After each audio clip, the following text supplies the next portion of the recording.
3 weeks after Walter's funeral, Emma was mid-shift when they walked in.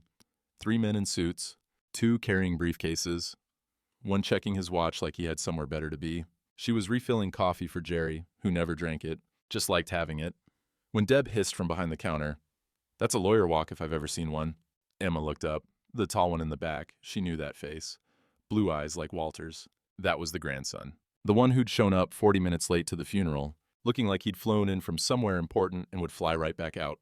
They sat at booth 7. The lawyers opened briefcases with that particular clicking sound expensive leather makes. The grandson, what was his name? Michael? Matthew? Sat stiff, uncomfortable, like he'd rather be literally anywhere else. Deb nudged her. "Table 7 needs menus." I'm not." "You're up, Em. I've got my hands full." Deb was holding 1 coffee pot. She was lying. Emma grabbed menus, walked over. "Welcome to Rosie's. Can I—" "We're here for Emma Chen," one of the lawyers said, looking at a file. She froze. "That's me." The lawyer smiled. It wasn't a warm smile. It was the smile people use before delivering bad news. Gently. "We need to discuss an estate matter regarding Walter Chen. Do you have a few minutes?"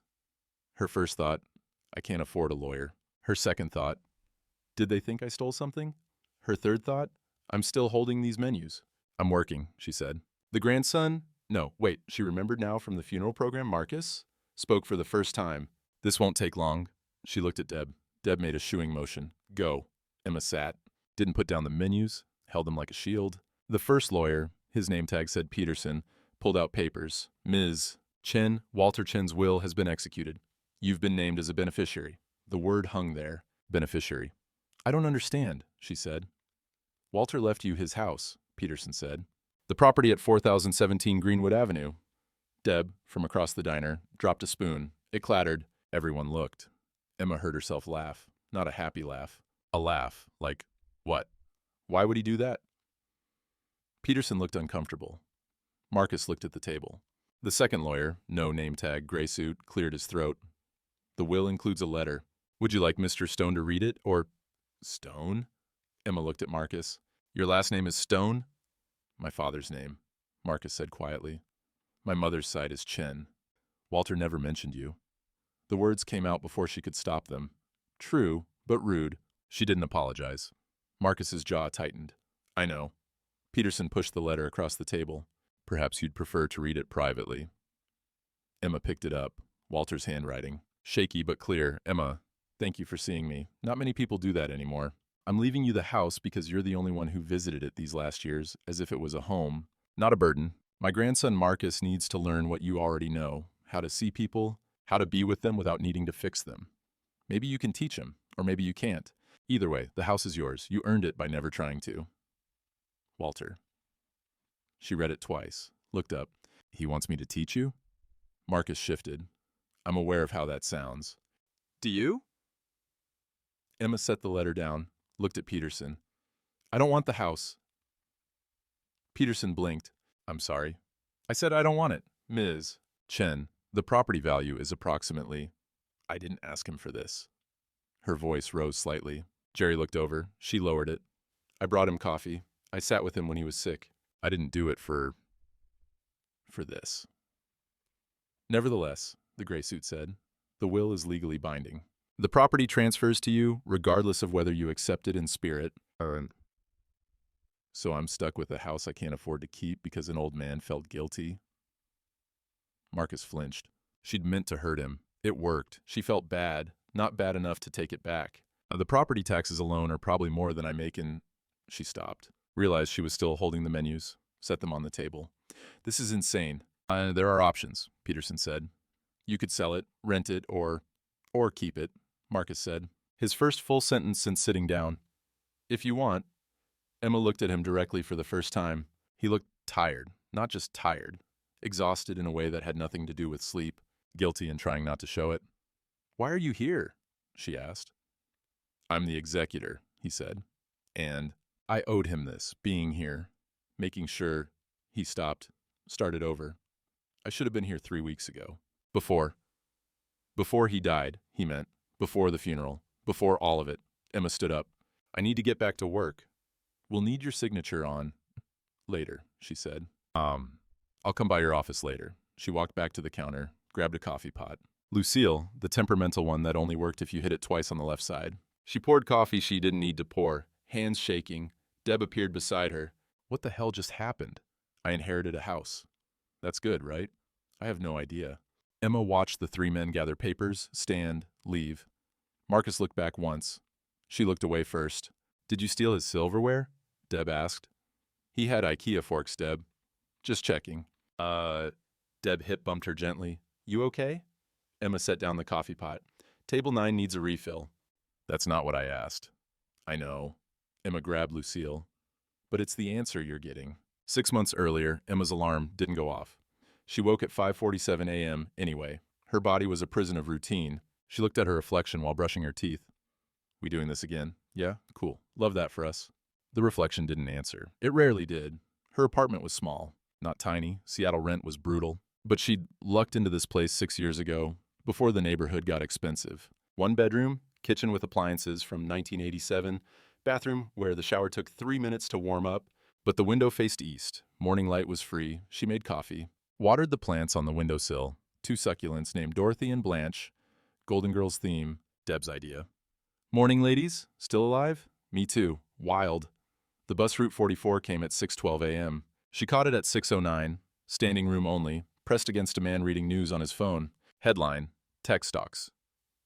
Tech stocks soar. She wondered what that felt like, having stocks that soared. Rosie's Diner opened at 6:30 a.m. Emma arrived at 6:24, unlocked the door. She had a key after 6 years, flipped to the sign to open. The diner was a long, narrow space with red vinyl booths, black and white checkered floors, and a counter with 12 stools. It smelled like coffee and maple syrup and decades of breakfast grease. Emma loved it in a way that felt like Stockholm Syndrome. She tied on her apron. The diner's logo, a cartoon rose with a winking face, was faded to near invisibility. She'd requested a new one twice. Management said it had character. Deb arrived at 6:28, always 2 minutes before shift. Morning, sunshine. Morning, nightmare.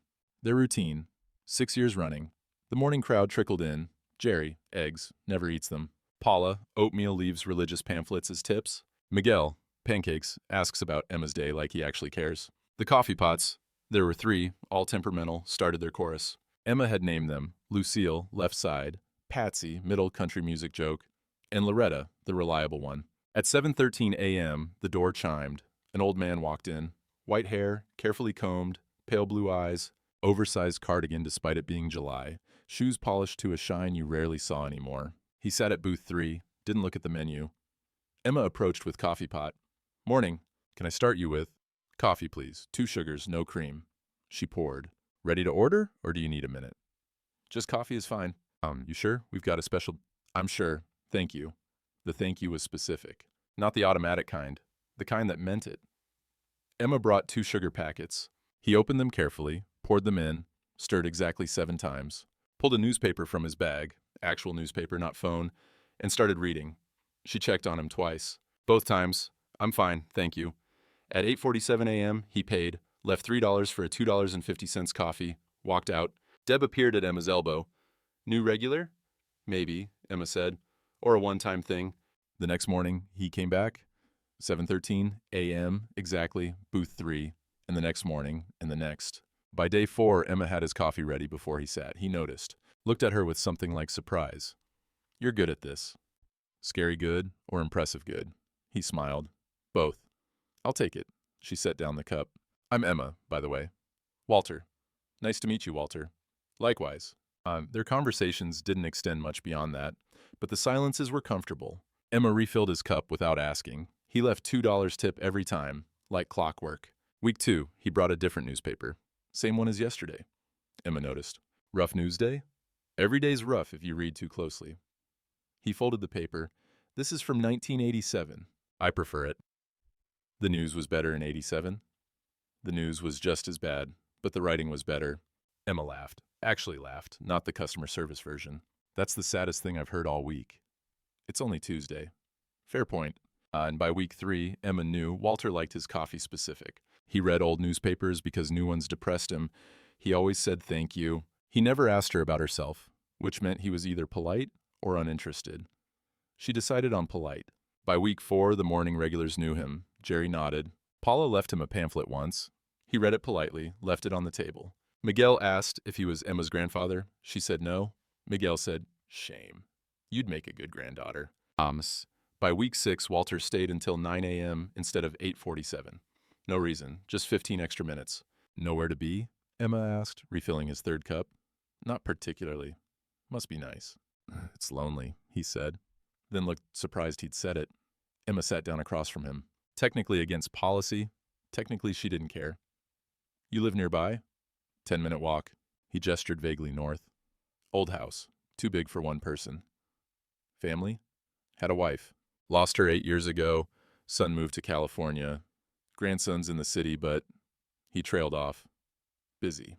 The word busy landed heavy. "I'm sorry," Emma said. "Don't be." Walter smiled, but it didn't reach his eyes.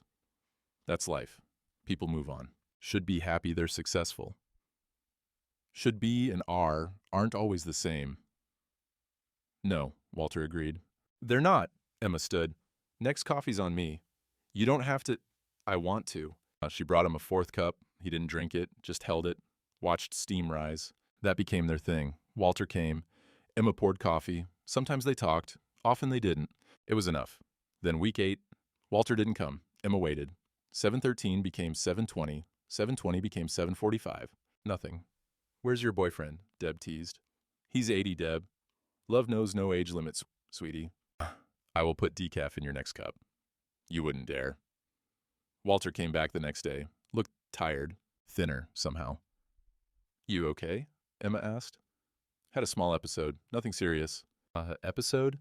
The kind where you wake up on the floor and can't remember getting there." He said it like a joke. "It wasn't." "Did you see a doctor?" "They said I'm old." He smiled. Surprise. Emma sat down again. "Walter." "I'm fine, Emma, really. Just glad to be back for the coffee." "And the company?" "That too." But he wasn't fine. She could see it, the slight tremor in his hands. The way he held the newspaper without really reading it. "If you need anything," she said. "I mean it." "I know you do." He reached across, patted her hand once. "That's why I keep coming back." Marcus Stone woke at 5:47 a.m. in his downtown Seattle apartment, not because of an alarm, because his brain decided sleep was over. He lay there for 3 minutes, staring at the ceiling. White ceiling, expensive building, floor-to-ceiling windows showing the city waking up. He'd paid premium for the view, rarely looked at it. His phone showed 17 emails. He answered 12 before getting out of bed. The apartment was minimalist, not by choice, by lack of time. He'd lived here 2 years. Still had boxes in the second bedroom he meant to unpack. Furniture from West Elm, functional, expensive, soulless. Conference call at 6 a.m. Tokyo didn't care about Seattle time zones. "The third quarter projections need adjustment," Marcus said, pacing his living room in suit pants and undershirt. "If we push the timeline to..." His phone buzzed. "Calendar reminder. Grandpa Walter's birthday. Tomorrow." He swiped it away. Continued the call. "Q4. We're looking at better margins. Yes. I'll send the revised deck by..." Another buzz. Same reminder. He muted himself. Dismissed the notification. Unmuted. "Sorry. By EOD today." The call went until 7:15. He made decisions about supply chains and vendor contracts and logistics that affected hundreds of people. He was good at this. 29 years old, director-level position, 6 figures, respected. His father called at 7:20. "Did you send the quarterly report?" "Morning, Dad." "Don't morning me." "Did you send it?" "I'm finalizing it now. I need it by 9. "You'll have it." Silence. Then, "You remembered Walter's birthday?" Marcus looked at his dismissed reminder. "Tomorrow, yes." "You should visit." "I will." "You say that every year." "I mean it every year," his father sighed. "He's getting older, Marcus." "I know. Do you?" The call ended. Marcus stood in his kitchen. Opened the fridge. Leftover Thai food from 3 days ago, energy drinks, condiments. He drank an energy drink for breakfast. Another call at 7:45, then 8:15, then 9 o'clock. By noon, he'd worked through lunch, answered 43 emails, and revised 17 presentation slides. He ordered delivery, fell asleep on his couch before it arrived, woke at 6:17 p.m. to his phone ringing. Boston office. "Stone here." He worked until 11 p.m., forgot to eat the delivery, forgot to call his grandfather, forgot most things that weren't in Outlook calendar. The next morning, his alarm actually went off. 6 a.m. Another call. He was on video, quarterly review with the C-suite, making points about market positioning, looking sharp in his navy suit jacket, white shirt, tie perfectly knotted. Then his camera flipped accidentally. His team saw. Suit on top, pajama pants on bottom, flannel, with coffee cups printed on them. Dead silence. Marcus looked down, realized, kept talking. As I was saying, the market positioning for a junior analyst, Sandra, suppressed a smile. We can see your... I know, moving on. The meeting continued. No one mentioned it. Afterward, 3 people slacked him coffee cup emojis. He ignored them. Later, alone in his apartment, Marcus looked at his reflection. Navy suit jacket, pajama pants. He'd been doing TV appearances like this for 3 weeks. He typed a text to his grandfather. Sorry I missed your birthday. We'll visit soon. Deleted it. Retyped. Happy belated birthday. Hope you're well. Deleted that too. Sent. Thinking of you. No response. Walter didn't text. Marcus knew that. He sent it anyway. Felt marginally less terrible. He didn't know that Walter was already sick by then. Didn't know that soon wasn't soon enough. Didn't know that 3 months later, he'd be at a funeral, arriving 40 minutes late because of a flight delay, realizing he'd missed the last year of conversations he'd meant to have soon. Didn't know that the waitress in the back row, crying quietly in her diner uniform, had spent more time with his grandfather in 12 weeks than he had in 12 years. Didn't know any of it until it was too late to not know. Emma stood outside 4017 Greenwood Avenue, Walter's house. Her house? She still didn't know how to think about it. Craftsman style. Blue paint peeling. Front porch with 2 rocking chairs. One had a cushion, one didn't. Overgrown garden that was probably beautiful once. She'd been here before, many times. When Walter got sick, pneumonia, maybe a small stroke, he'd refused to go to the hospital. She'd come to check on him, brought soup, did laundry, sat with him when he was confused, when the stroke made him forget what year it was, who he was talking to. But she'd been a guest then. Knocked before entering, stayed in appropriate rooms, never went upstairs. Never opened drawers, touched nothing unless necessary. Now she had the key, had ownership. The key still had Walter's coffee-stained keychain attached. A little metal rose, paint rubbed off from years in his pocket. Emma unlocked the door. The house smelled like him. Old books, coffee. That specific laundry soap he bought because it was on sale in 1983, and he just kept buying it. The smell hit her stomach first, then her throat. She sat on the arm of the couch and cried. Ugly crying. The kind where you make sounds you didn't know you could make. Then she got mad at herself for crying. You don't own grief just because you inherited a house. The house didn't respond. She stood, walked through, living room, kitchen, small, 1960s appliances that somehow still worked, bathroom, wallpaper with tiny flowers, grout that had seen better decades. Walter's bedroom. She'd been in here before, checking on him when he couldn't get out of bed. The bed was made. Hospital corners? He'd been in hospices last week. This bed hadn't been slept in since. Emma opened the closet. His clothes still there. Cardigans, button-ups. One suit, for funerals, he'd said once. Darkly funny. Upstairs. She'd never been upstairs. 3 doors. First, bathroom, very pink. Clearly hadn't been updated since 1972. Second, Walter's study. Books, floor to ceiling. Old desk. Papers everywhere. She closed the door. Couldn't deal with that yet. Third door, she opened it expecting storage. Instead, a bedroom, child's bedroom. Furniture covered in sheets but clearly kid-sized. Baseball posters on the walls, faded and curling. A model airplane on the dresser, gathering dust. Marcus's room. Had to be. Preserved like a museum. Walter never changed it. Emma sat on the sheet-covered bed. The mattress creaked. How old was this room? 30 years? More? A father keeping his son's room. A grandfather keeping his grandson's room. Waiting for visits that became less frequent, then stopped. She heard a sound downstairs. Footsteps. Emma froze. Someone was in the house. She grabbed the model airplane, useless as a weapon, but it was all she had, and crept downstairs. A man was in the kitchen, going through papers. Marcus. "What are you doing here?" Emma yelled. He jumped, dropped papers. "Jesus, what are you doing here?" The estate paperwork. I need to." He held up the papers like evidence. "What are you doing here?" "It's my house." "I'm the executor." They stared at each other, both breathing hard, both embarrassed. "You scared me," Emma said. "You threw an airplane at me." And she looked down. She had in fact thrown the model airplane. It lay on the floor between them, wings broken. "That was his," Marcus said quietly. "I know. I'm sorry. I thought you were a burglar?" "Yes. Breaking into a house I have legal access to?" "I didn't know you had legal access." Silence. The house settled around them, creaking. "I should have called," Marcus said. "You should have. I thought you'd be at work." "I took the day off." Emma set down her purse. What are you doing with those papers? Estate logistics, tax documents, utility transfers, HOA paperwork. He set them on the counter, making sure everything's in order for the transfer. You could have mailed them. I could have. But you're here.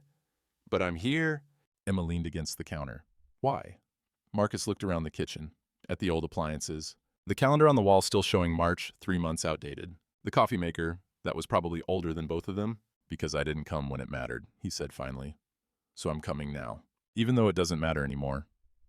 The words landed wrong, like he was confessing something he meant to keep to himself. The house made a sound. Deep, groaning. The pipes, probably.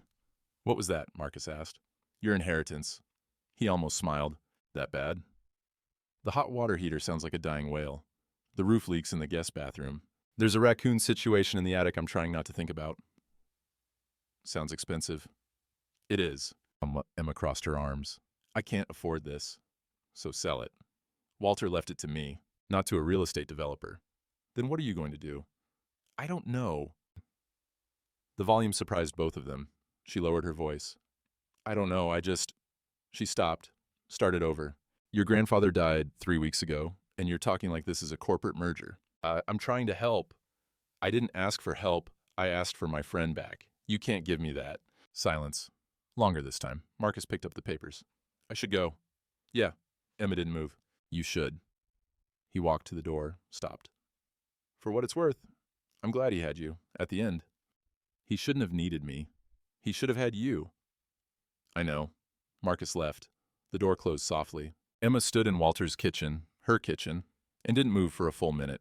Then she sat in Walter's chair, the one at the head of the table, the one she'd never sat in before, even when doing his laundry, making his meals, caring for him. It felt wrong, it felt right, she didn't know which feeling to trust.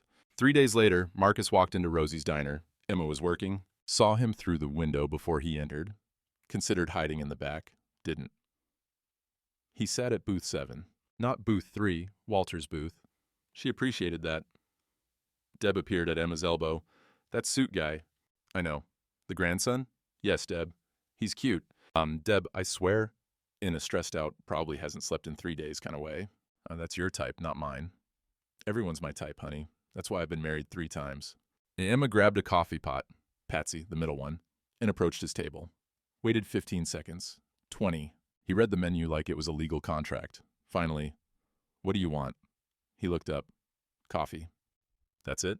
Whatever's fastest. Emma brought him oatmeal. Plain. No fruit, just oatmeal. He stared at it. I didn't order this. You ordered whatever's fastest? Congratulations. You got exactly what you asked for.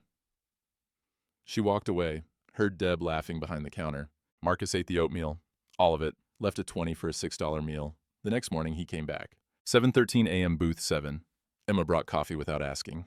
What'll it be today? Whatever's fastest again? Coffee's fine. Just coffee? Just coffee. 2 sugars, no cream. Emma stopped. That was Walter's order. Marcus knew. She could see it in his face. She brought 2 sugar packets. He opened them carefully, poured them in, stirred exactly 7 times. Did he teach you that? Emma asked. Teach me what? The 7 stirs. Marcus looked at his spoon. I don't know, maybe. I don't remember. He read an actual newspaper, bought that morning, fresh. The 3rd morning, Deb cornered Emma. You've got yourself a new regular. Don't. Little younger than the last one. Deb. I'm just saying. Well, don't. But Marcus kept coming. Every morning, 7:13 exactly. She started having his coffee ready. By day 6, he looked up when she poured. You're good at this? Scary good or impressive good? He paused. Realized she was repeating what she'd said to Walter. Both. They didn't talk much beyond that. But he stayed until 8:47. Exactly when Walter used to leave. Emma didn't mention it. Neither did he. Day 9, she sat down across from him. Technically against policy. Technically she was the only one who cared. Why are you here? Coffee's good. Coffee's mediocre at best. Then for the company. You don't talk to me. I'm talking now. Emma leaned back. You trying to make peace with your guilt by hanging out at a diner? Maybe. He set down his cup. Is it working? No. That's what I thought. They sat in silence. Comfortable? No, but not hostile. The house, Marcus said. If you need help with repairs, I don't need your money. I wasn't offering money. I was offering help. Same thing. It's not. Emma stood. Table 4 needs a refill. She walked away, felt him watching, didn't turn around, but the next morning, she brought him coffee and asked, "Can you actually fix things? Or is this a theoretical offer? I can hold a flashlight and follow directions." That's not fixing things. It's adjacent to fixing things. And she almost smiled. The hot water heater makes it sound like a dying whale. That's specific. Come see for yourself. That Saturday, Marcus showed up at 4017 Greenwood. Jeans, expensive jeans, but still jeans. T-shirt, carrying a toolbox that looked brand new. "Did you buy that today?" Emma asked. "Last night. The tags are still on it." He looked down, removed the tags, embarrassed. The basement was unfinished. Concrete floors, low ceilings, spider webs in corners. Emma pretended not to see. The hot water heater stood in the corner, ancient and rumbling. Marcus stared at it. "That's old." "No kidding. Like, impressively old." "Then can you fix it?" "I can Google how to fix water heaters and hope for the best." They Googled. It wasn't helpful. "Try hitting it," Emma suggested. "What?" "Hit it. Sometimes that works with the coffee makers." Marcus hit the water heater. Nothing changed. "Harder." He hit it harder. The rumbling got louder. "Okay, stop." They stared at it. The heater rumbled. They rumbled back in their own way, laughing, surprised at themselves. "We made it worse," Marcus said. "Way worse." "Should it do that?" "Absolutely not." They both laughed again. Then awkward silence. Then more laughing because the silence was awkward. "I'll call a plumber," Emma said. "That's probably smart." Upstairs, Emma made coffee. Real coffee, not diner coffee. She handed him a mug. "So what do you actually do?" she asked. "Besides fail at home repair?" "Business development, tech sector. That means nothing to me. It means I sit in meetings and tell people why their ideas will or won't make money." "Sounds terrible." "Sometimes it is." He sipped coffee. "What about you? Always been a waitress?" 6 years. Before that. College, sort of. I left after 2 years. Why? My mom got sick, medical bills. I dropped out to work. Planned to go back. That was 6 years ago. I'm sorry. Don't be. She's fine now. Lives with my aunt in Spokane. We talk once a month. I'm bad at calling. Me too. They sat at Walter's table. The kitchen smelled like old wood and coffee. "He really loved this place," Emma said. "Your grandfather." "I barely remember it. I visited once when I was a kid, maybe 10. I remember the stairs creaking. And he had a garden. Tomatoes. Still there. Barely. I've been trying to keep it alive." "Why?" "Because he liked it." Marcus set down his mug. "You barely knew him." "I knew him every day for 3 months." "How often did you see him this year?" The words were harsh. True. She didn't apologize. Marcus stood. "I should go." "You keep saying that." "Because I keep not knowing how to talk to you." Then why do you keep coming back?" He looked at her, really looked. "Because I don't know how to talk to anyone anymore. At least with you, I'm not pretending." He left. Emma sat at the table alone. Deb texted, "How'd it go with Mr. Toolbox?" Emma typed, "We broke the water heater worse." Deb, "That's basically flirting." Emma, "That's basically property damage." Deb, "Tomato, tomato."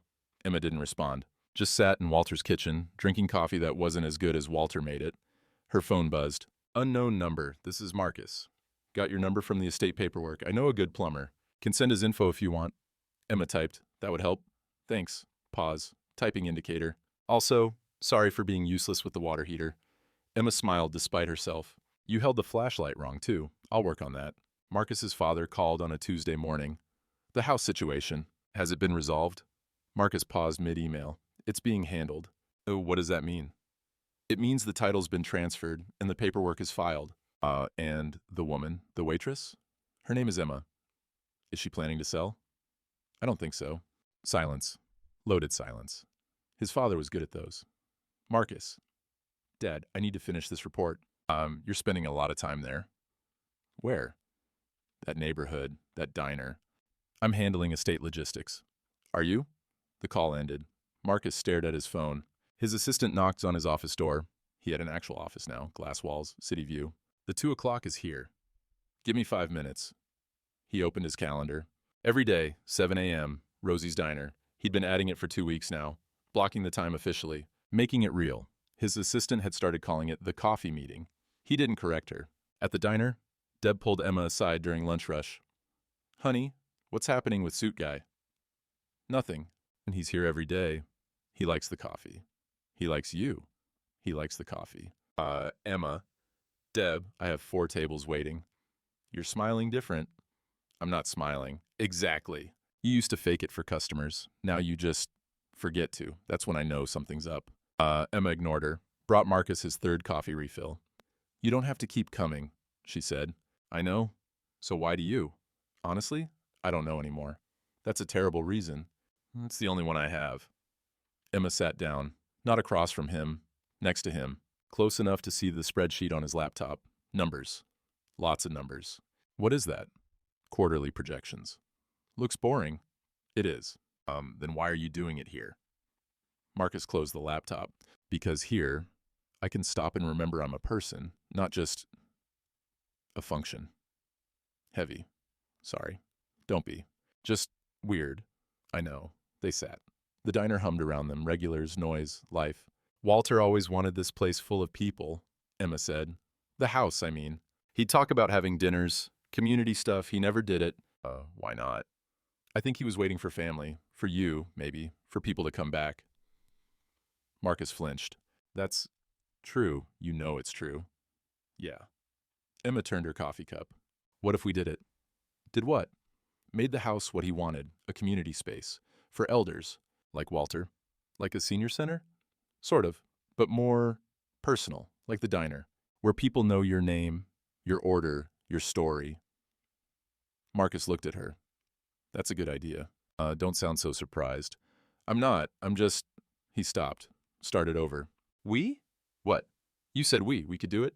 I meant like theoretical we, royal we. Did you? Emma stood.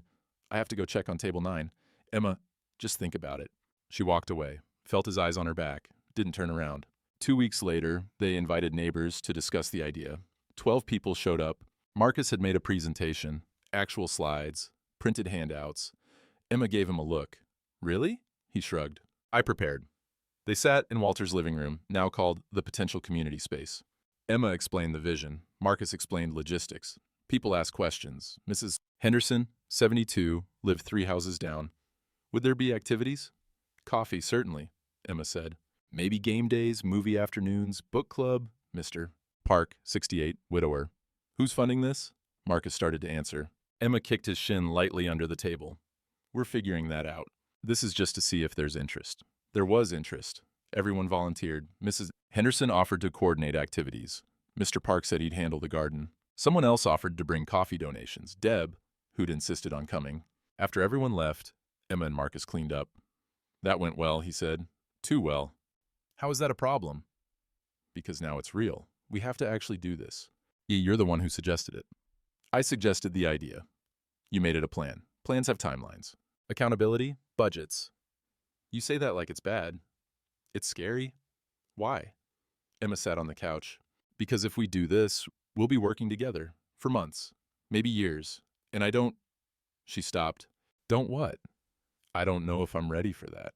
Marcus sat next to her. Not close, but closer than before. Me neither. No, so why are we doing this? Because it's what he would have wanted. Is it, or is it what we want and we're using him as an excuse? The question hung there. Marcus stood, started gathering papers. Don't say you should go. And I was going to say I should help you wash these dishes. Oh. They washed dishes, didn't talk. The silence wasn't comfortable. But it wasn't hostile either. It was something else. Something they didn't have a word for yet. Emma's phone buzzed. Text from Deb. How'd the meeting go? Emma. Good. Too good. Deb. That's code for I'm scared of my feelings. Emma. That's code for mind your own business. Deb. Can't. Your business is way more interesting than mine. Marcus dried the last dish. Everything okay? Deb's texting. About? How she thinks I have feelings. Do you? Emma turned off her phone. I'm too tired for this conversation. That's not a no. It's not a yes either. Fair. They stood in the kitchen. The house settled around them, creaking, old, full of memories that weren't theirs yet but might be someday. You know, this is getting to be a disaster, right? Emma said. Probably. And you're still in? Are you? Neither answered directly. Both smiled. Neither admitted they weren't talking about the community center anymore. The contractor's quote arrived via email. Community center renovations, $47,000. Emma stared at her phone. Refreshed? The number didn't change. Marcus called 30 seconds later. Did you see? I saw. Okay. So, don't what? Don't offer to pay for it. I was going to say we should discuss options. Options where you pay for it? Silence. Marcus, why can't I help? Because then it's your project. Not Walter's, not ours. Just another thing you threw money at to feel less guilty. That's not fair. Isn't it? More silence. Longer. I'll figure it out, Emma said. Don't worry about it. How are you going to... She hung up.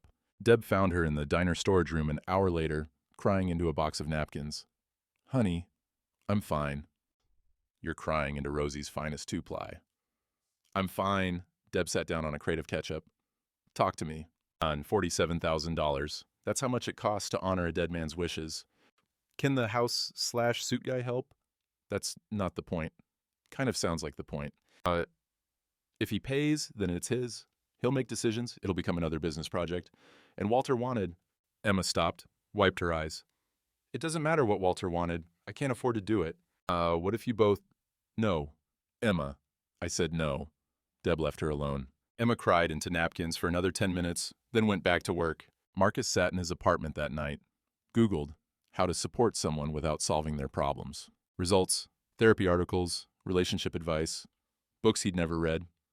He closed his laptop, felt pathetic. His father called. How's the house situation? Complicated. Sell it, move on. It's not that simple. Everything is that simple if you make it simple. Marcus hung up, called back 5 minutes later to apologize. His father had already moved on to talking about market trends. Emma picked up double shifts, 6 days straight, morning and evening. Her feet hurt, her back hurt. Deb kept shooting her concerned looks. You're gonna burn out, Deb said. I'm fine. You're drinking coffee from yesterday. It's fine. Emma. What? You're not fine. Emma set down the pot. $47,000. At this rate, I'll have it saved in 4 years. If I don't eat, or pay rent, or breathe. Let him help. I can't. Why? Because... Emma stopped. The real reason was complicated. Because if I need him, then this stops being about Walter and starts being about us. And I don't want... She stopped again. Don't want what? I don't want to need him. Deb hugged her, full hug. Emma cried into her shoulder. She was crying a lot lately. She hated it. Chipu. You're allowed to need people, honey. I've spent 6 years not needing anyone. That's not living. That's just not dying. Emma pulled away. Table 6 needs their check. She delivered the check, smiled at customers, went through motions. 2 weeks of silence. Marcus kept coming to the diner. She kept serving him. They didn't talk beyond coffee? Yes. Anything else? No. The community center plan sat in Walter's house, untouched. People kept asking, when are we starting? Emma said, soon. Soon meant when I figure out how to do this without him. Soon meant maybe never. Then she found out. Mrs. Henderson mentioned it casually. That's so generous of Marcus. The grant he's applying for. Emma froze. What grant? For the community center. He's been calling organizations. I saw him at the library researching. Such a sweet boy. Emma thanked her. Walked to Walter's house. Her house. Marcus was there. Of course he was. In the study, on his laptop. What are you doing? She asked. Grant applications. There's a community development fund that... I told you not to. You told me not to pay for it. I'm not paying. I'm finding other people to pay.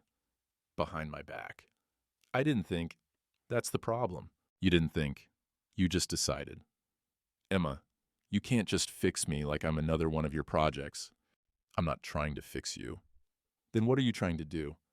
I'm trying to keep you from destroying yourself because you're too stubborn to accept help. The words echoed in the empty house, both of them breathing hard, both surprised by the volume, the honesty. I need to go, Emma said. Emma. She left, walked home, didn't cry until she was inside her apartment. She was getting good at that, waiting until she was alone. Marcus stopped coming to the diner. Days passed, then a week, then 2. Deb finally asked, Where's Suit Guy? I don't know. Did something happen? We had a fight. About? He tried to help. I told him to stop. He didn't. So he was being nice and you punished him for it? It's more complicated than that. Is it? Emma didn't answer. The community center opening happened anyway. Marcus sent contractors. Emma couldn't stop them. Legally, they had permission. He was executor. The work got done. The space transformed. Opening day, people showed up. Mrs. Henderson brought cookies. Mr. Park showed off the garden. Coffee brewed. Good coffee. Not great, but good. Emma was there. Marcus was there. They avoided each other. Everyone noticed. Nobody mentioned it. During the ribbon cutting, literal ribbon, Mrs. Henderson insisted, they stood on opposite sides. After, Mrs. Henderson cornered Emma. You two are idiots. I know. So fix it. I don't know how. And at the same time, Mr. Park cornered Marcus. You look miserable. I'm fine.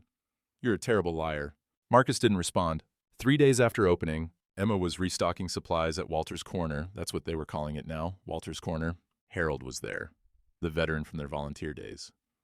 Where's the tall fellow? Who? Marcus. Haven't seen him in a week. He's busy. Shame. He was getting good at listening. Tell him I've got a new story about Normandy when he comes back. Emma nodded, continued restocking, then stopped, realized Marcus had been good at listening, at showing up, not because of money, because he'd actually learned. From Walter, from her, from the elderly people who just wanted someone to see them. She'd been so focused on being angry about how he helped, she'd forgotten he was helping. Actually changing, actually trying. She pulled out her phone, typed, Harold has a new story for you about Normandy. Deleted it, retyped. Harold misses you. Sent it before she could overthink. Typing indicator appeared. Stayed for 2 minutes. Finally, I miss it too. Emma stared at the message. 3 words. They meant everything. She typed, can we talk? When? Now? I'll be there in 20. 23 minutes later, Seattle traffic. Marcus walked into Walter's Corner. Emma was sitting at one of the new tables. 2 cups of coffee waiting. He sat down. I'm sorry, they said simultaneously. Almost smiled, then stopped. You first? Emma said. No, you. Well, Marcus. Emma. They both stopped. Okay, Emma took a breath. I was wrong. You were trying to help, and I made it about control, about pride, about... She stopped, started over. I was scared. Of what? Of needing you. I've spent 6 years not needing anyone. Then you showed up, and suddenly I... She stopped. Couldn't finish. You what? I forgot how to be alone. And that's terrifying. Marcus wrapped his hands around his coffee cup. I'm sorry, too, for overstepping, for trying to solve everything instead of just being here. What's the difference? Help has an ending. Being here doesn't. Emma looked at him. Did you just quote me from 2 weeks ago? Maybe. That's annoyingly thoughtful. I've been working on that. They sat in silence. The community center hummed around them, elders talking, laughing, living. I don't know how to do this, Emma said finally. Do what? Care about someone without feeling like I owe them? And I don't know how to care about someone without trying to fix everything for them. So we're both kind of disasters. Kind of. Is that enough? I don't know. Is it? Neither had an answer. Both took that as permission to keep trying. The weeks after weren't perfect. Marcus still overreached sometimes. Emma still pushed back. He tried to hire a professional event coordinator. She said no. He hired one anyway, just for consultation, he claimed. She was furious for 3 days. She refused to discuss long-term funding, insisting they could figure it out as we go. And as he created a 5-year budget plan, she called it aggressive financial optimism. They fought. Not screaming fights, quiet fights, the kind where you say true things that hurt precisely because they're true.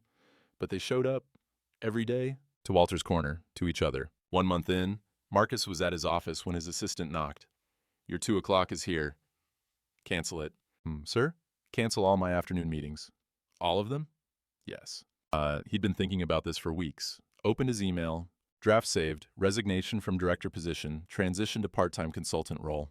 He'd written it 5 times. Deleted it 5 times. His father would disapprove. His team would be confused. He was good at this job. But he thought about Walter. About learning too late that success and happiness aren't the same thing. About the elderly people at Walter's Corner who lit up when he remembered their names, their stories, their coffee orders. About Emma, who looked at him like he was a person, not a function. He sent the email, effective in 30 days. His hand shook, not from fear, from relief. The next morning he showed up at Rosie's Diner early, 6:50 a.m. Emma was surprised. Don't you have work? I'm making different choices. Meaning? I'm going part-time, consultant basis. And she set down the coffee pot. You quit? I'm transitioning. Because of me. For me. He paused. Maybe a little because of you. That's a lot of pressure. Is it? Little bit. He smiled. Ask me in a month if I regret it. What if you do? Then I'll have regretted it while living instead of succeeding while dying. I'll take those odds. Emma poured his coffee. 2 sugars? No cream? You know it. She sat down across from him. You know this doesn't fix everything, right? I know. We're still going to fight. I'm still going to push you away when I'm scared. You're still going to try to solve things instead of sitting with them. I know that too. And you're okay with that? No, but I'm okay trying anyway. Emma smiled. Actually smiled. That's the most honest thing you've ever said to me. Progress? Maybe. They sat in comfortable silence.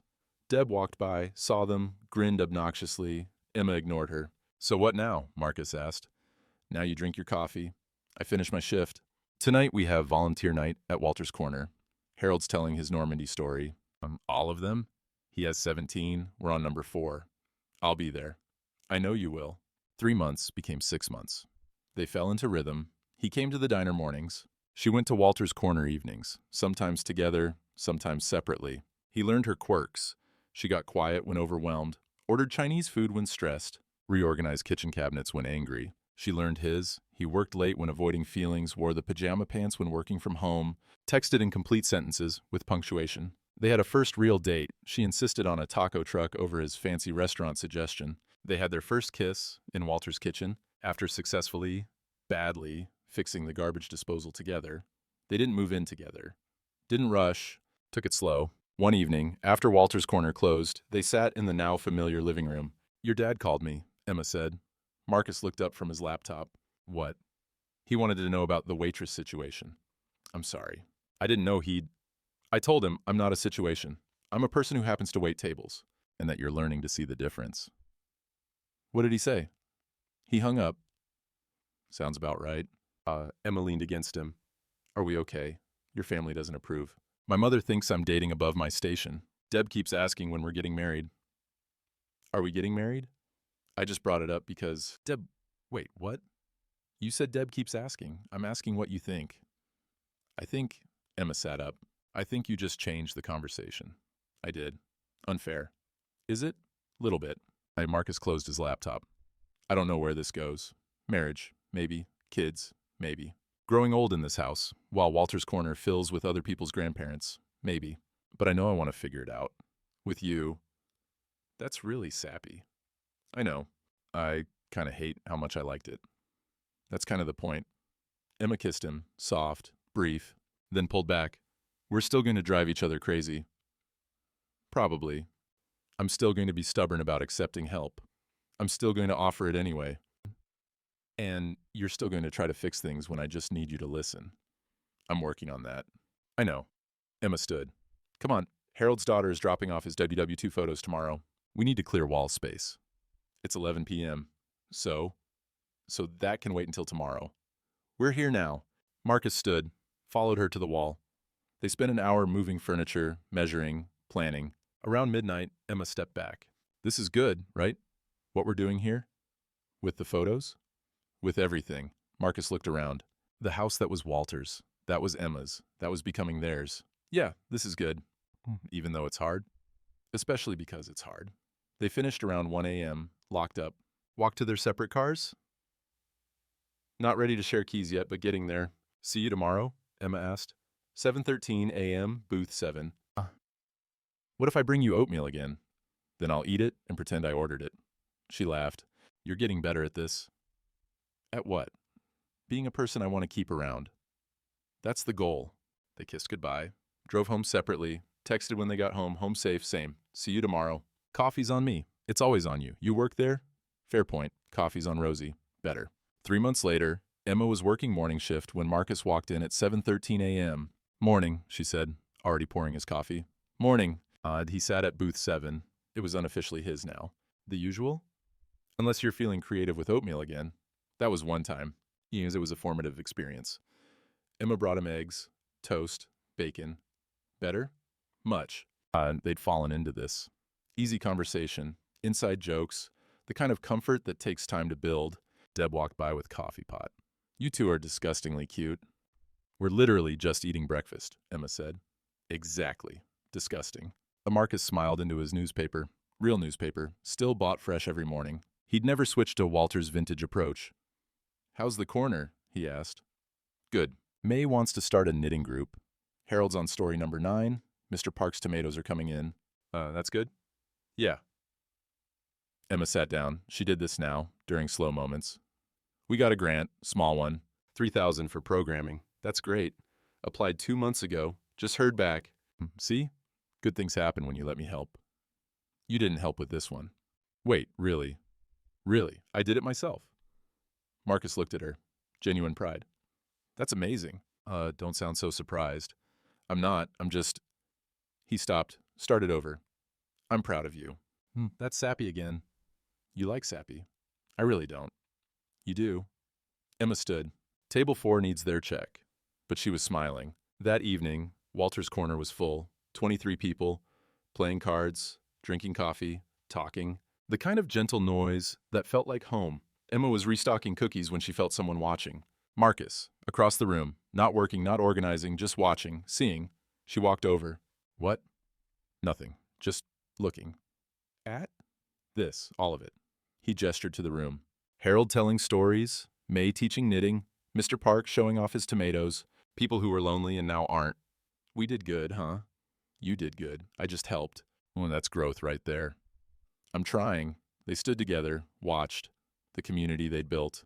The space that honored Walter by being exactly what he'd wanted.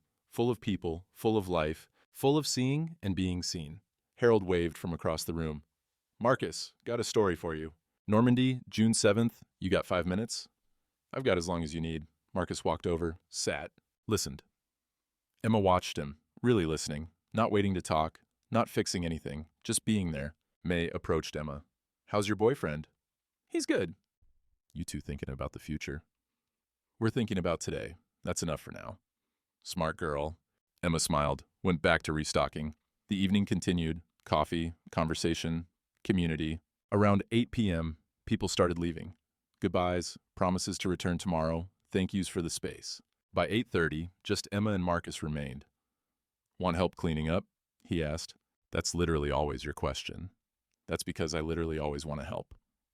They cleaned, washed coffee cups, stacked chairs, small tasks that felt like meditation. "You know," Emma said, "your grandfather would have loved this. Seeing it full, seeing you here." "I know. You miss him?" "Every day. Different now, though." "How?" "Less guilt. More gratitude." "I can't change what happened. But I can honor what he taught me." "What did he teach you?" Marcus thought about it. That showing up matters more than solving.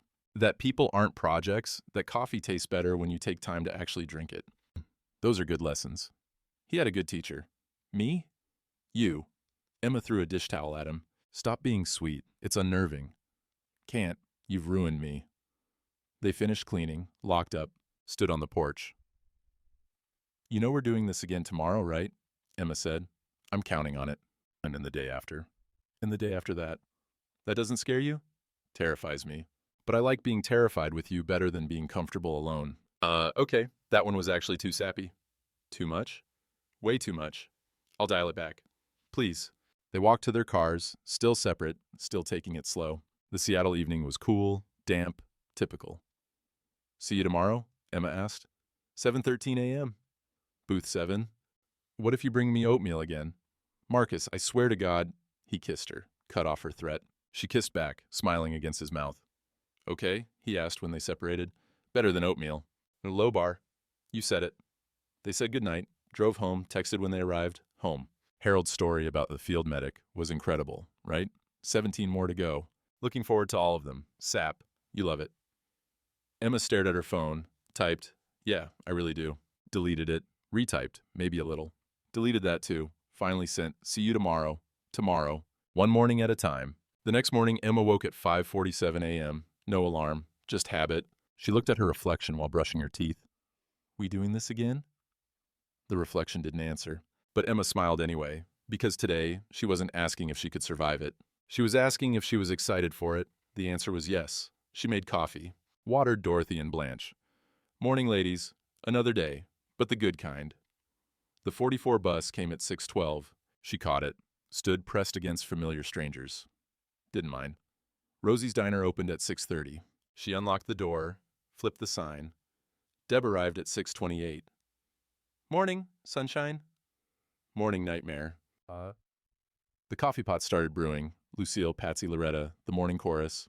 At 7:13 a.m. exactly, Marcus walked in. Emma had his coffee ready. He sat at booth 7, opened his newspaper, looked up at her and smiled. Morning. Morning. And just like that, like every morning, it began again. The coffee, the diner, the community center waiting for them tonight, the rhythm they'd built, the life they were living, one morning at a time. Some things don't need perfect endings. They just need to be real enough to last. A small thought to sit with. This story is a work of fiction. Any resemblance to real people or events is purely coincidental. There's something about routine that looks like prison until you realize it's actually freedom. Emma serving coffee at the same diner for 6 years wasn't failure. It was consistency. Marcus sitting in the same booth every morning wasn't pathetic. It was choosing to show up. Walter drinking coffee at 7:13 a.m. for 3 months wasn't sad. It was being seen.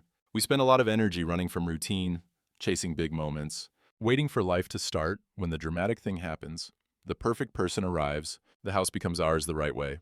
But life is mostly Tuesday mornings, coffee that's good enough, people who show up imperfectly, houses that need repair, communities that build slowly. The inheritance wasn't the house. It was the reminder that mattering to someone, even just one person, is everything. That being seen is worth more than being saved.